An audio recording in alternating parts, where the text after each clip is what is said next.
闺蜜在我抑郁症期间抢了我的男朋友，他们欺我辱我，多次在我面前苟合，是我为他们 play 中的一环。20年后，前男友和她离婚，她的儿子也非我不娶。前男友求我原谅，你才是我心中的白月光。他们的儿子紧紧拉着我的手，别离开我，哪怕只当我做报复的工具。大家好，开始今天的分享之前，希望你能给人间烟火点个订阅，我将会分享更多优质的内容。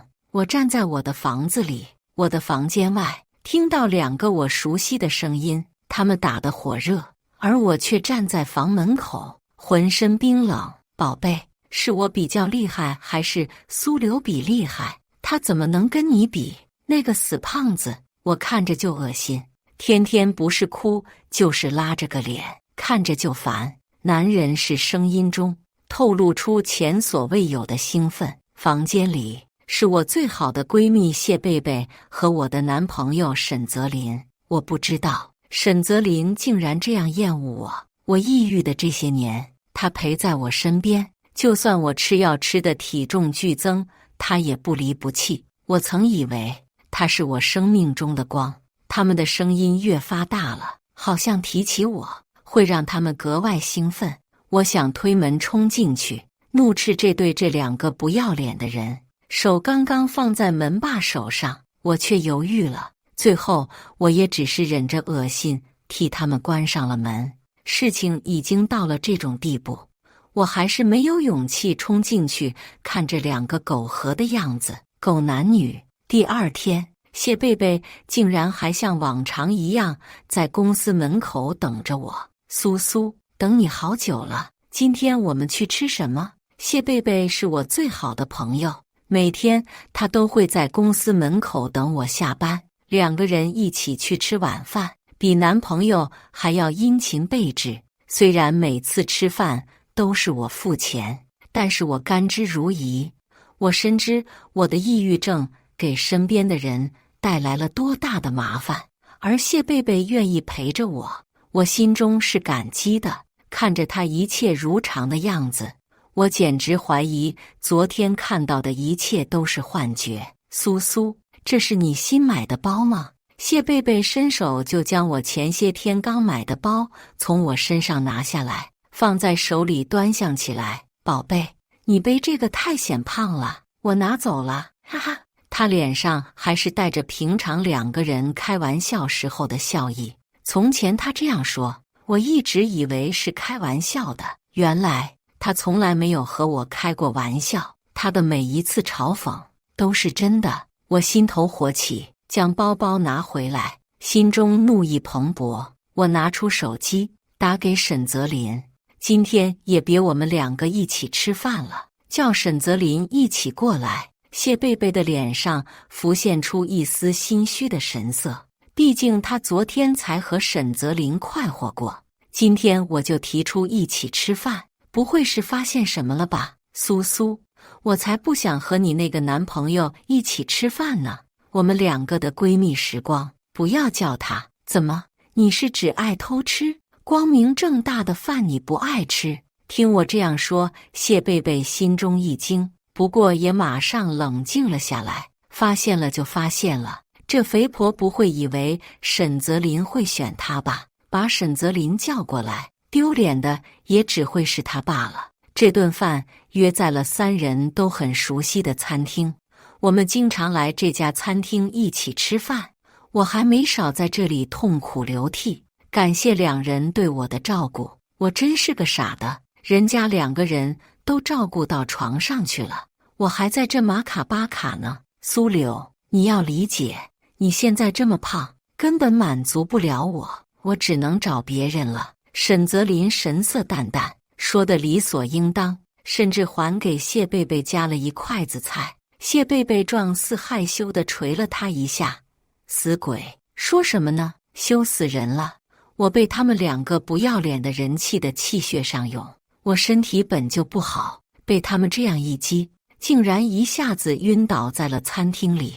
失去意识之前，只听到餐厅里的其他客人传来的惊呼声。睁开眼睛的时候，我人已经在医院了。这是一间很宽敞的单间，我有点小钱，每次生病住院都是住的这种单间，熟悉的单间。不同的是，一帘之隔的地方传来了两人苟合的声音，我简直要气笑了。这两个人是狗吧？在哪都能发情。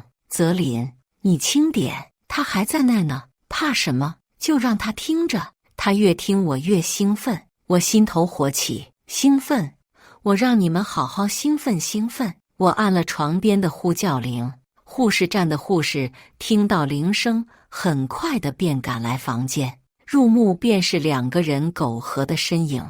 小护士被吓得惊声尖叫，引来了许多医生护士围观。谢贝贝和沈泽林慌张地分开，各自穿上衣服。苏柳，你疯了吧？沈泽林愤怒的声音传来，他像一头暴怒的狮子，刚穿好衣服便掀开帘子，一拳狠狠地砸在我的病床上。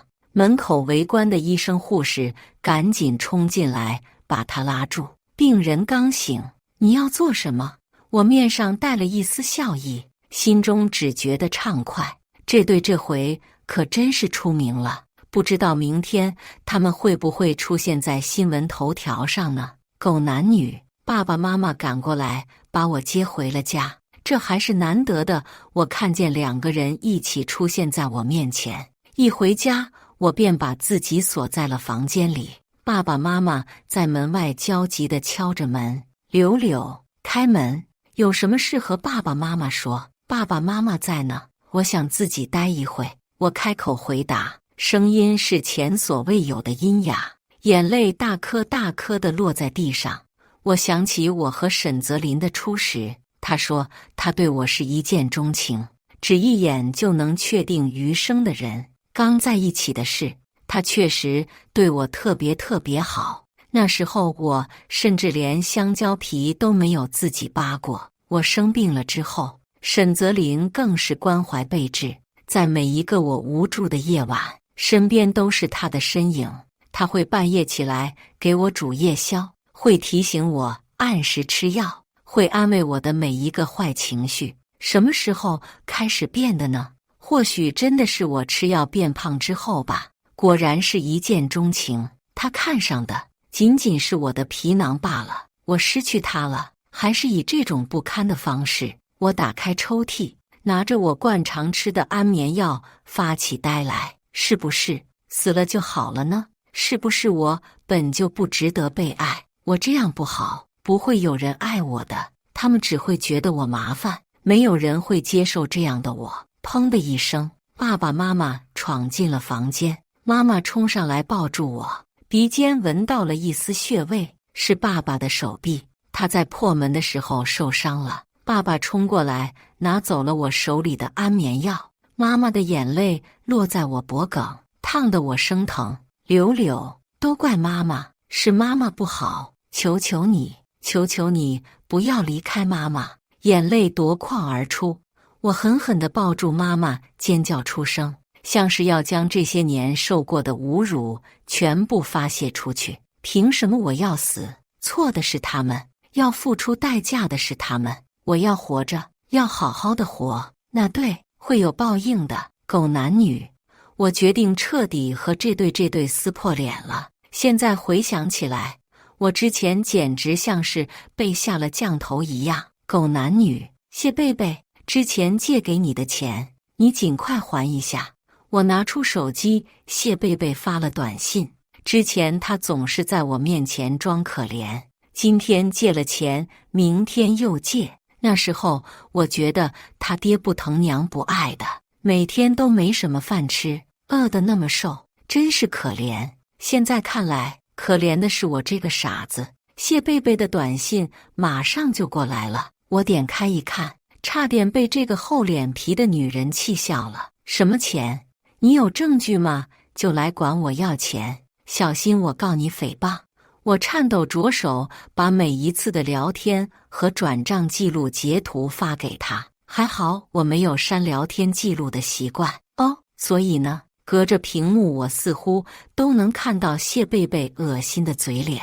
他一定是嘴角噙着笑意，毫不在意地回复着我的信息。所以你死定了。我没有再回复他，而是联系上了熟悉的律师，将借款的证据发给他，让他帮忙处理。律师的效率很高。第二天，我就接到了谢贝贝的电话：苏柳，你有病啊，还发律师函威胁我，我就是不还，你能拿我怎么样？我真是瞎了眼了，你这个死肥婆就是恶心。我似乎已经对谢贝贝的人身攻击免疫了，现在听来内心竟然毫无波动。对于他这种人，连点反应都欠奉。律师那边一直在工作，谢贝贝显然越来越慌张了，因为他给我打电话的频率明显增加了，不过我都没有接。我能不能拿他怎么样？他现在应该是知道了。谢贝贝来到我家的时候，我正一边看电视一边吃着冰淇淋。沈泽林已经搬出了我家，我从来没觉得原来一个人待着是这样的轻松自在。苏苏，你至于吗？谢贝贝刚进房门就拉住我的手，面上竟然露出了几丝讨好之意，显然他已经被逼急了。谢贝贝是那种特别喜欢赶时髦的人，他一直都有超前消费的习惯。他的爸爸妈妈知道他在外面欠了很多钱，早就已经跟他断绝了关系。这些年，说是我一直养着他也不为过。苏苏，我求求你，求求你再帮我一次，只要你撤诉，再帮我把我之前那些贷款都还了，我就把沈泽林还给你。我又一次被他的言论震惊到了。沈泽林是长了个金头，还是长了个金屁股？他怎么会觉得我会为了他答应这样无理的要求？你以为那个垃圾男人是个什么东西？你以为你是个什么东西？垃圾我扔都扔了，哪里还有捡回来吃的道理？谢贝贝眼中的恨意已经快要溢出来，他狠狠推了我一把，声嘶力竭地吼叫：苏柳，你不要后悔，后悔真好笑。我后悔什么？后悔丢了2个垃圾。听说谢贝贝回家求了他的爸妈，几人狠狠地吵了一架，2个老人被他气得不行，相继进医院了。这回更是没人能帮他了。只是我没想到，没过几天，手机里竟然出现了谢贝贝的还款信息，他的信息和一张请柬也随之而来。苏苏，我和泽林要结婚了，我已经怀了他的宝宝，这钱你收着吧。是泽林给的，他真的对我很好，知道了我现在的情况，帮我把所有的钱都还了。你会祝福我们的是吧？看着这条信息，我的思绪飘到很远，想起前2年我和沈泽林谈婚论嫁的时候，家里仅仅只是要了3万块的彩礼。那时候的他怎么说得来的？我们在一起那么多年了，你还要3万彩礼？这不是要我全家的命吗？现在他把全家的10几条命都给了谢贝贝了，真是真爱。他们婚礼当天，谢贝贝竟然还能抽出空来给我打来电话。我们的婚礼，你一定要来哦。只听他的语气，得意之色都要溢出屏幕了。他们的婚礼我没有去，但我倒是觉得自从离开了他们，我的病好多了，我终会康复的。1年，我给了自己1年的时间，积极生活，努力治病，努力减肥。我从未这样积极向上过，努力的效果极为显著。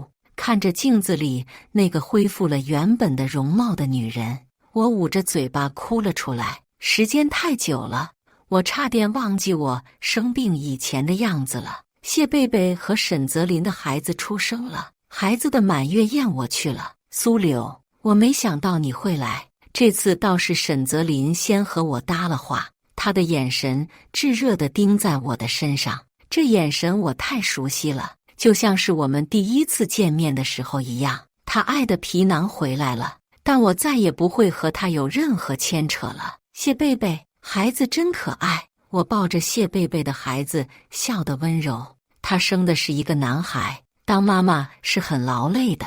谢贝贝肉眼可见的老了一些，孩子的生日宴办得不算隆重。结婚了之后，谢贝贝便一直在家没有工作。沈泽林的工资不算少，但也只是刚刚够几人用而已。我是知道的，他不仅仅要养谢贝贝，养他的儿子，还要给他的父母尽孝。他一直是个大孝子。谢贝贝神色恹恹的，他看着我，抱着孩子，神色温柔，小心翼翼地开口：“苏苏，你不怪我了吗？贝贝，我们这么多年的好朋友，都过了这么久了，我怎么会怪你呢？”我朝他笑着，只是笑意未达眼底。他仿佛松了一口气，抱着我失声痛哭起来。他说：“苏苏，我们要做永远的朋友。”我拍着他的后背，假意安慰：“我当然要做你永远的朋友，还要做你永远也忘不掉的，如噩梦一般，如影随形的朋友。”我从他们办满月宴的酒店厕所出来的时候，看到了沈泽林，他正靠在墙上抽着烟。1年不见，他身上似乎平白生出了些沧桑来。看到我，他喉咙缓缓地滚动了一下，将烟掐掉，一下子将我推回了厕所。啪嗒一声，他反手锁上了门。柳柳，我好想你。他倒还是那副温柔多情的样子，眼眸低垂，细密的睫毛覆盖下来。厕所的空间狭窄，我和他之间的距离很近，是一种很刺激的距离。我缓缓靠近他，他似乎不可置信，整个身体都在微微颤抖。我凑到他耳边，温热的气息喷洒在他耳朵上。沈泽林，你偷情上瘾是吧？真是恶心。说罢，我点开了刚刚录制的视频，沈泽林的声音传出来，正是他刚刚说的那一句：“柳柳，我好想你。你还是多想想你祖宗18代吧，再恶心我，让你全家都知道你是什么垃圾。柳柳，你变了。”沈泽林眼眸暗沉，声音嘶哑，看着我的眼神满是不赞同，仿佛在无声地斥责我，怎么会变成了这样的女人？我没变，不信，你看着。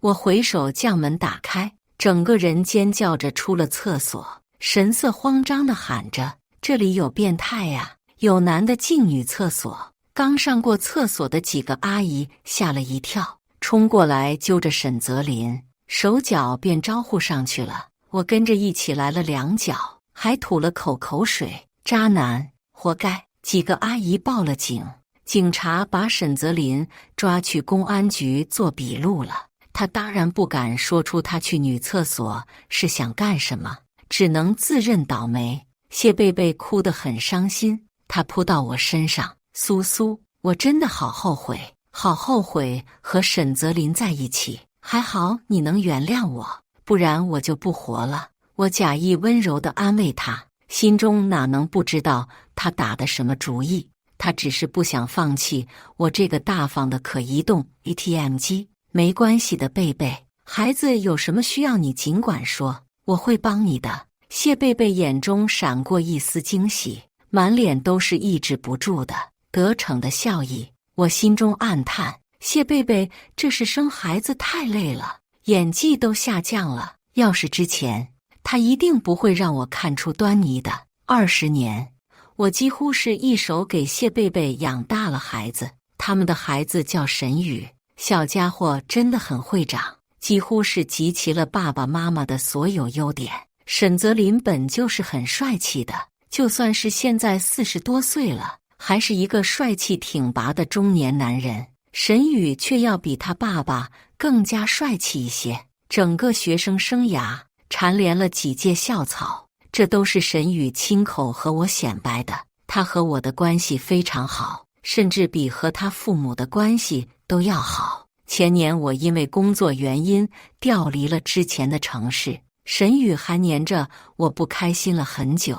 他上大学这1年便考到了我的城市。他说：“苏柳，我来找你了。”从他满18岁开始，他就直呼我大名了：“沈宇，你要叫我苏阿姨。”他扁着嘴看了我一眼，没有说话，一开始沈宇上大学的钱也是我出的，但是第2年他就把我的钱拿回来了。苏柳，我会把你之前养我的钱都还给你的。我摸摸他的头，笑得温柔。没事的，阿姨活该的。他看出我在开玩笑，傲娇地扭过头不理我了。他这顿饭吃得食不知味，好像是有什么心事一样。我没有主动问。过了一会，他果然忍不住开口了：苏柳，我在宿舍和同学相处得不太好，我想搬出来住。我点点头，给他夹菜。可以，阿姨给你租房子。苏柳，沈宇好看的眸子定定地看着我。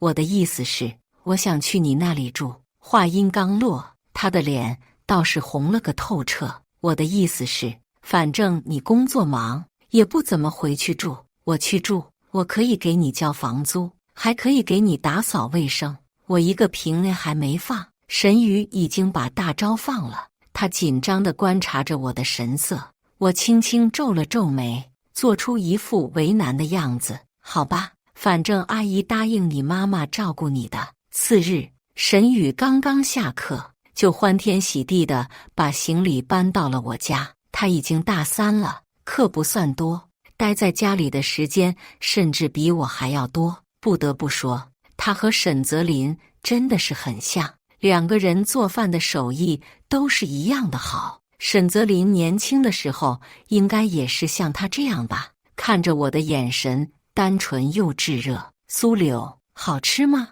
他满是期待地看着我，我甚至都能看到他长出了小尾巴，在他身后一摇一摆的。很好吃，小雨真厉害。我给他伸了一个大拇指。沈宇的脸色却是不好了。好吃就好吃，你伸什么大拇指？苏柳，我不是小孩子了。我叼着筷子看着他生气的样子，这点小事还生气，还说不是小孩子。沈宇脸涨得通红，看起来更生气了。大3后期的沈宇有些忙，又是实习又是找工作的，人经常会不在家。他不在的时候，我整个人放松了很多。下班之后就穿着睡裙赖在沙发上看电视，有时候就会在沙发上睡着了。沈宇这天拖着疲惫的身体回来时，就看到了这样的场面。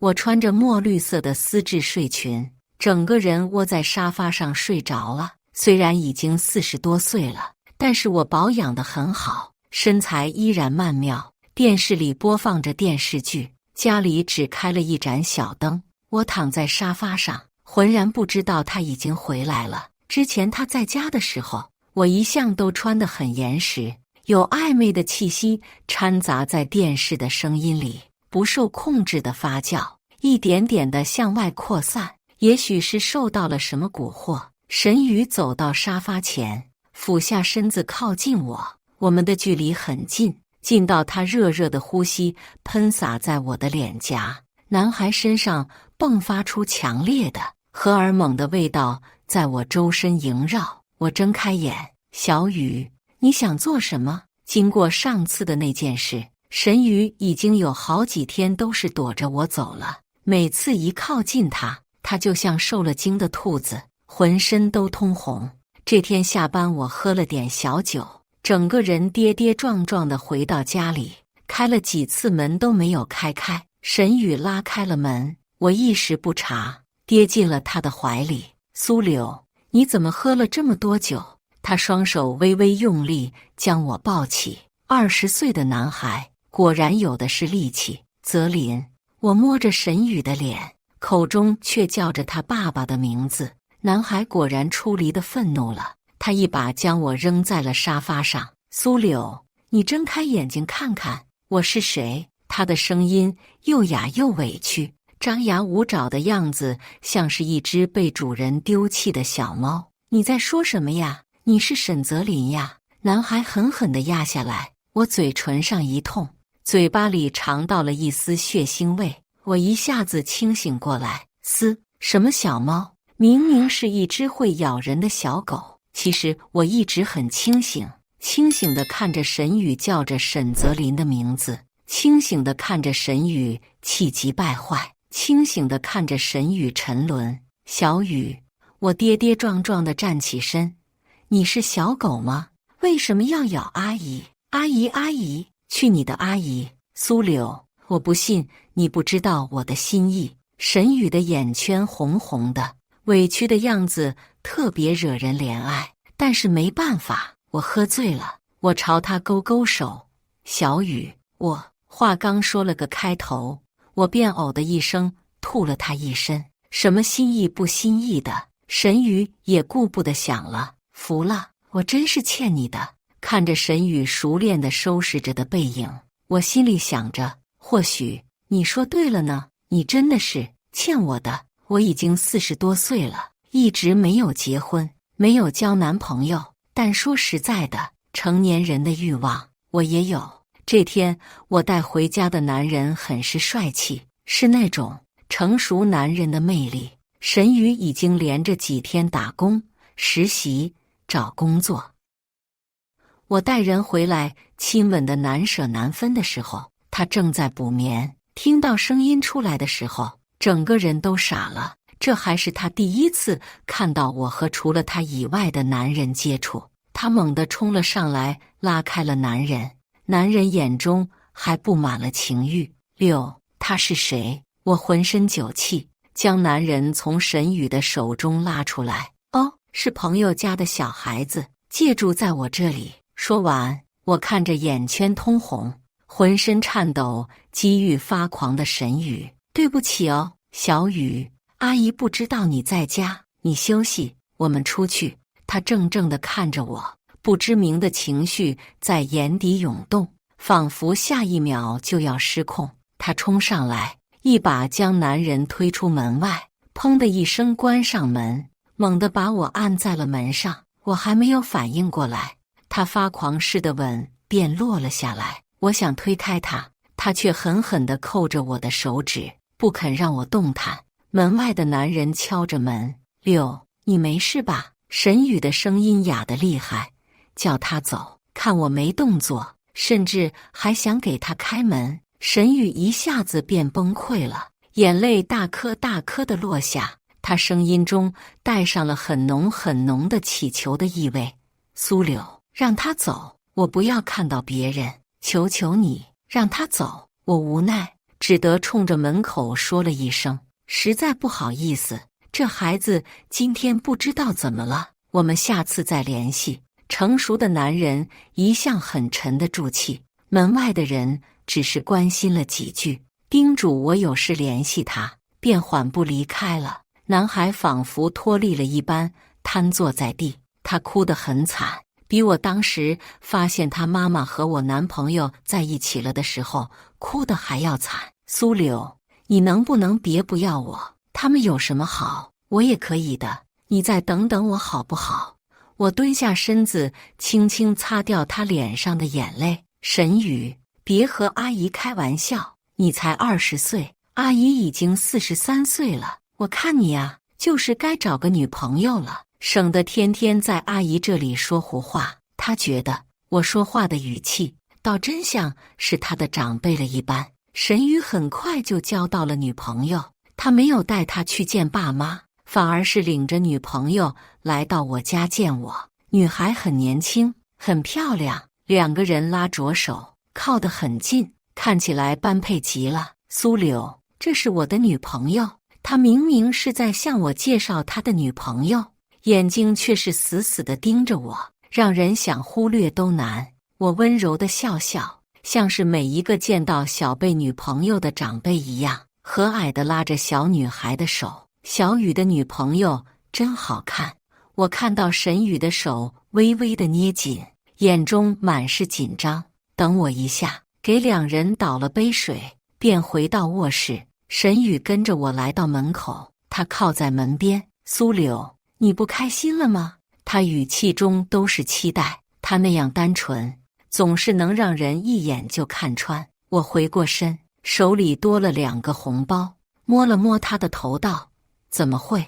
阿姨是去给你们准备红包呢。”说着，我便将其中1个红包放在他手中，另1个红包递给了他的女朋友，刚想拉着这女朋友话话家常，沈宇便又疯了。苏柳，你就真的一点都不在意吗？他牢牢地盯着我，不想错过我脸上的任何表情，宛如附着薄薄冰层了湖，只要他微微一动，他便能裂开一个小口。阿姨只为你开心。沈宇那个女朋友是假的，我当然知道。沈宇看他的眼神毫无爱意，他那种偏执疯狂的眼神我看过，怎会不知道他何时是真心，何时是假意？我又约了人相亲，40多岁了，是在相亲角都不受欢迎的年纪，可耐不住我长了一副好皮囊，条件又好，无数男人都愿意和我相这个亲。沈宇好像染上了跟踪体一般，我知道偷偷他跟在我身后，但却没有理会他。和相亲对象坐在咖啡馆里，沈宇看着我，言笑晏晏，狠狠地咬破了嘴唇，血把他的嘴巴染得嫣红，但他毫不在意。这次他没有冲进来打扰我的好事，因为我说过，小雨，还说你不是个孩子，你看你总是这样沉不住气。沈宇决定做一个大人，他会一直等到有朝一日我能够看到他。相亲完出了门，雨已经下了一阵了，我看见沈宇蹲在门口，浑身都湿透了，心中无奈。我走到他身边为他打伞。沈宇，你何必这样？他猛地抬头，眼睛亮晶晶的，这是我第一次。言语中正是他的心意，他心中狂喜，却还是克制。苏柳，刚刚相亲的人，你喜欢吗？一般。我神色淡淡。那么你喜欢吗？我深深地望着他。小雨，我们不可能的。他站起身来，小心翼翼地抱住我，他浑身湿透，贴在我身上，通体冰凉。苏柳，我知道，我妈妈之前抢了你男朋友，你想报复不是吗？我知道你在利用我，还好我对你还有用处。他的身体在微微颤抖，不知道是冷的还是其他的什么。苏柳，我们结婚吧，你不要离开我，好不好？就算是利用，我也愿意。我答应了沈宇的求婚，无论过了多久，我都会记得那一天。男孩快乐的像是得到了全世界，而我却笑不出来，因为我知道这只是一个悲剧的开始罢了。谢贝贝坐了很久的车来到我家，他整个人憔悴又疯狂，我从未见到他这样疯过。苏柳，你真是个贱人，你怎么敢？你怎么敢？他伸出手就想打我巴掌，就像是之前我生病时的每一次那样，而这次他没有成功。沈宇慌忙地从身后拉住他的手，面色阴沉。妈，我不会再让你伤害苏柳了。谢贝贝疯了，他狠狠地抽打着沈宇。沈宇一声不吭，全盘接受着。苏柳，你真是好不要脸。看着他疯狂的样子，我心里竟然生出一丝快意，脑子里浮现出无数次谢贝贝讽刺我的、咒骂我的、欺骗我的瞬间。谢贝贝，这么多年，我供你们一家吃穿，做了这么多年的 ATM 机，拿点报酬不过分吧？一直以来，我以为他们是我的救赎，没想到正是他们的存在，让我一直深埋地底，永坠深渊。沈宇被谢贝贝带走了，他不情愿，但也不愿意伤害他的妈妈。再次见到沈泽林的时候，我只觉得真热闹。他也老了，但也只是从一个英气的少年变成了一个英气的中年男人而已，甚至他身上有他儿子没有的成熟气息。他一开口就是老自恋人了。苏柳，你竟然为了我做到这样的地步。他眸色复杂，眼中竟然浮现出一丝心疼。我腹中作呕，这男人真是能把自己当回事。沈泽林，我还是那句话，没事赶紧滚。他拉住我的手，将我双手固定在头顶，竟然就要亲下来。沈泽林，你再靠近，我就让你再进一次警察局。沈泽林看我眼中满是厌恶，还是松开了手。苏柳，你做这些不就是为了我能够回到你身边吗？都20年了，你还是这样爱我。时隔20年，我第一次仔仔细细地打量眼前的男人，他真的自信得可怕。沈宇的性格却一点都不像他，可能是从生下来开始就跟我走得近的原因吧。苏柳，我还爱你。我震惊地抬眸看着沈泽林，你放过小雨，我可以离婚，和你在一起。